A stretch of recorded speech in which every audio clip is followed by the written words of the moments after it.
Hey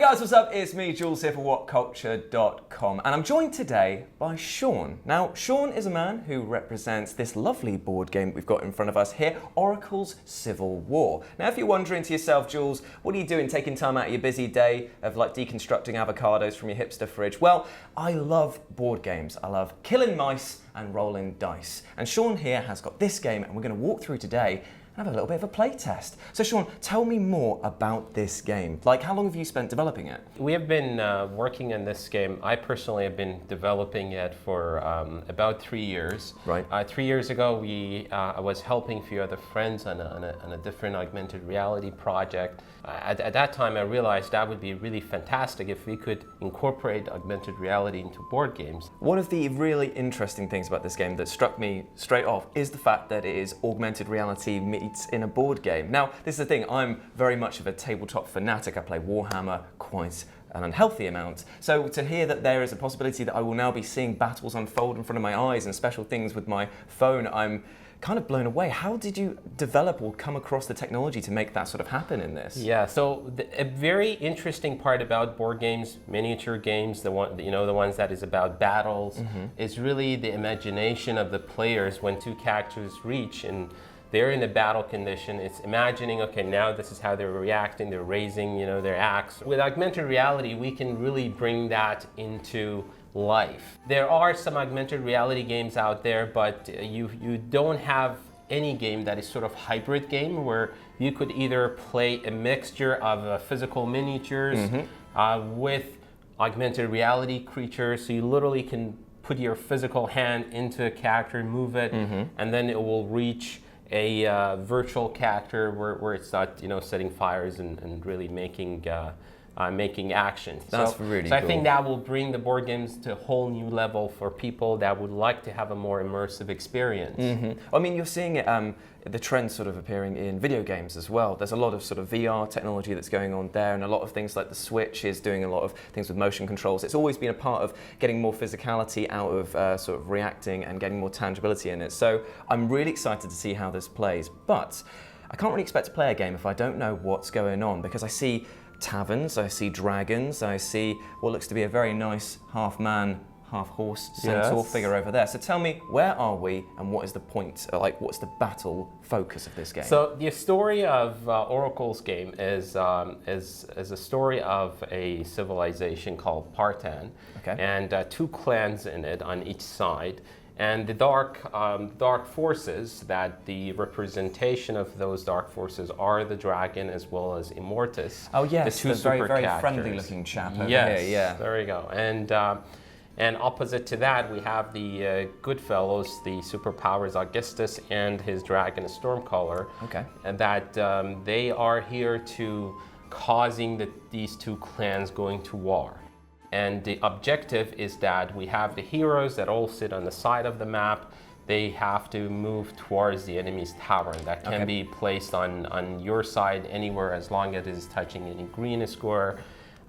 So the characters will have special abilities that would make their movement special, or that would make their strength, or that would make how much life they have, as well as it will have some abilities in battle.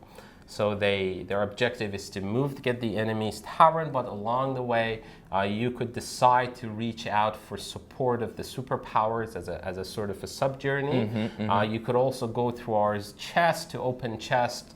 The chest will give you special abilities that will help you towards your journey, towards your final goal to occupy the tavern.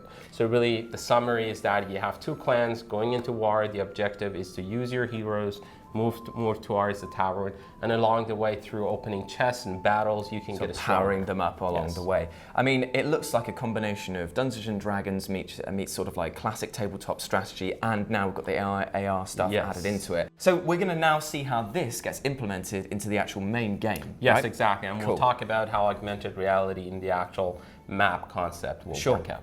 So now every single character has got a movement, an attack, and a health characteristic on their card. And that determines obviously how far they can move, how much damage they can take, and how much damage they can do. Just to show the audience, so we'll have the star that shows how strong they are. So they start with a smaller number, and then they can max out as they open chests and go through battle. And then they have lives that will show them, how healthy they are at the beginning of the game, how high they could go. And finally, we have a number that shows how many movements they can have at the beginning.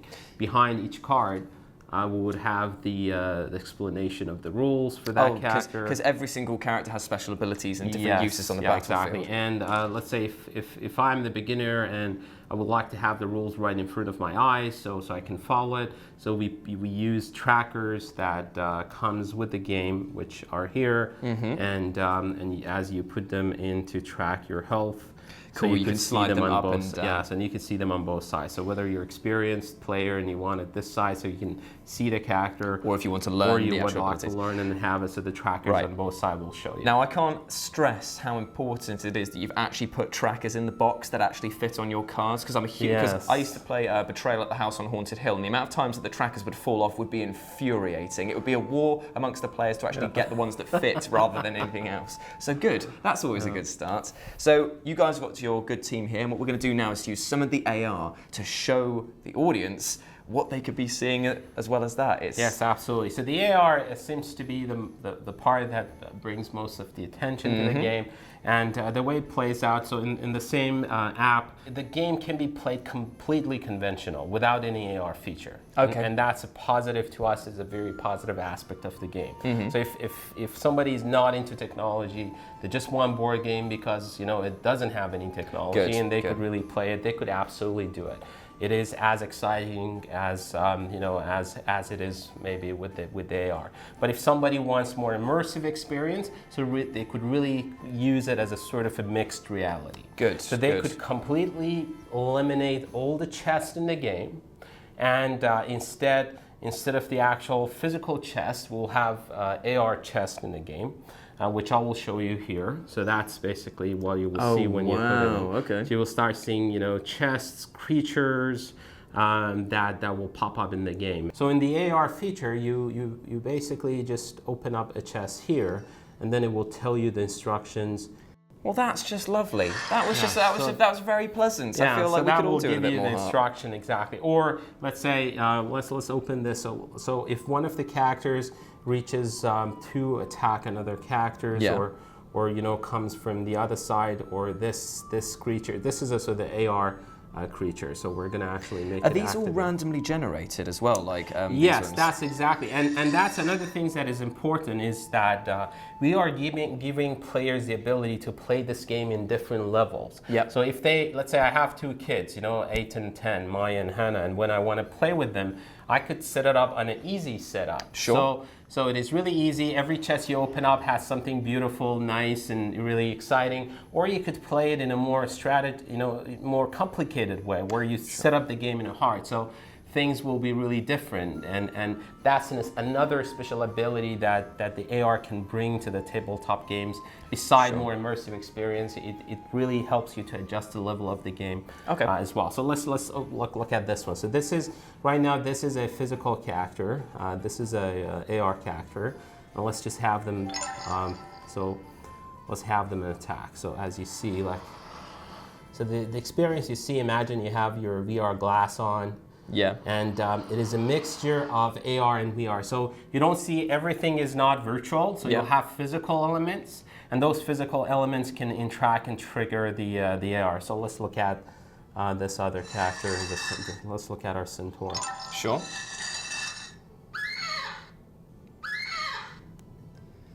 Oh, he's not happy.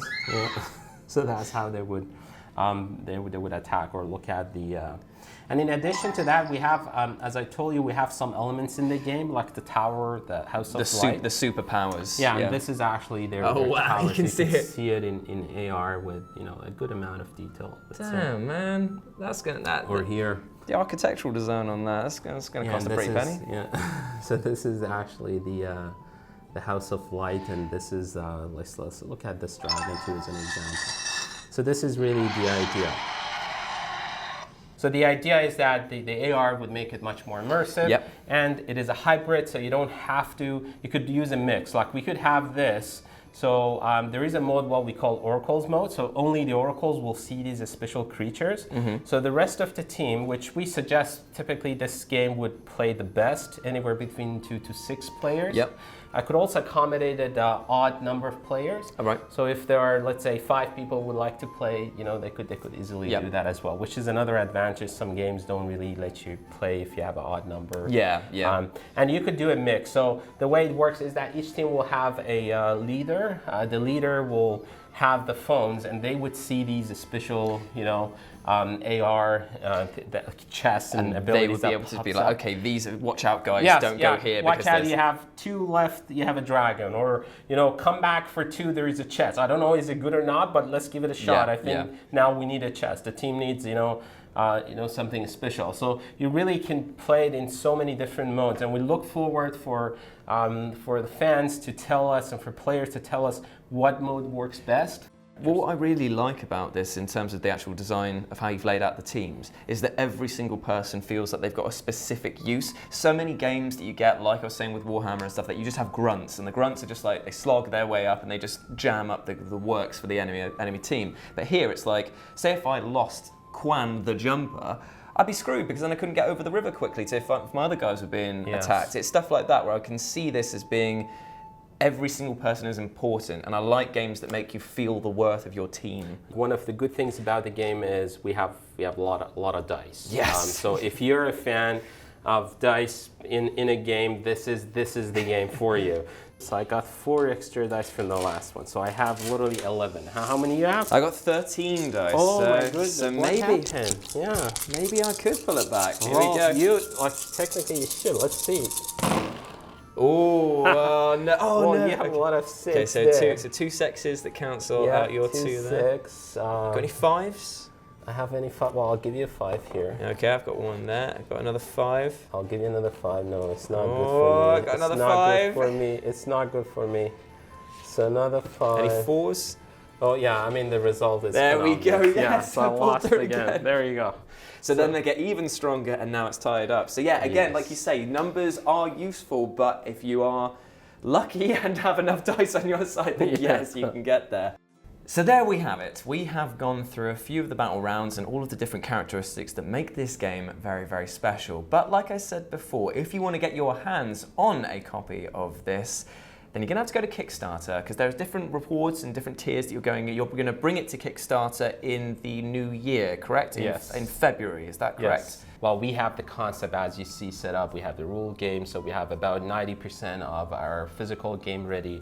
We also have about 50% of our mobile application ready, and that's why we need help. Fair enough. And the plan is to go to Kickstarter. And our plan is to go there on February 26th of 2019. And upon being successful, we would be able to really complete a game. I mean, from what you've shown me, it's an already very, very accomplished game. It seems that you've worked out the mechanics, the way the sort of chain battle system works, all of the different sort of ways to buff your team, and it feels immediately like anyone with an interest in tabletop strategy games would get a lot out of this, as well as the fantasy element, which is just lovely. I love the character designs that you've got on these as well. They hark back to the sort of like J.R.R. Tolkien sort of style of very fancy epic stuff, and I really like that. Plus, I just like rolling dice as well, to be honest. So it's one of those things where, like, if you feel that you are in the mood for getting back into the sort of like greatness of tabletop gaming, plus an added AR benefit as well, and a secondary game where the cards battle each other, there's a lot of content in the box that you get there, a lot of bang for your buck. So yeah, be sure to go to Kickstarter in February and check it out, or go to the main website and pre-register your interest. Yes, and the website is oraclesgame.com. But thank you so much for watching. Thank you so much for coming in and taking the time out to show me the game. It was a pleasure. Thank you so much for having me. And the thing is, I know we've just done this. I want to play it again now, which is... yeah. As always, I've been Jules. You have been awesome. Swing by whatculture.com for more board game review coverage. And as always, I'll speak to you soon. Bye.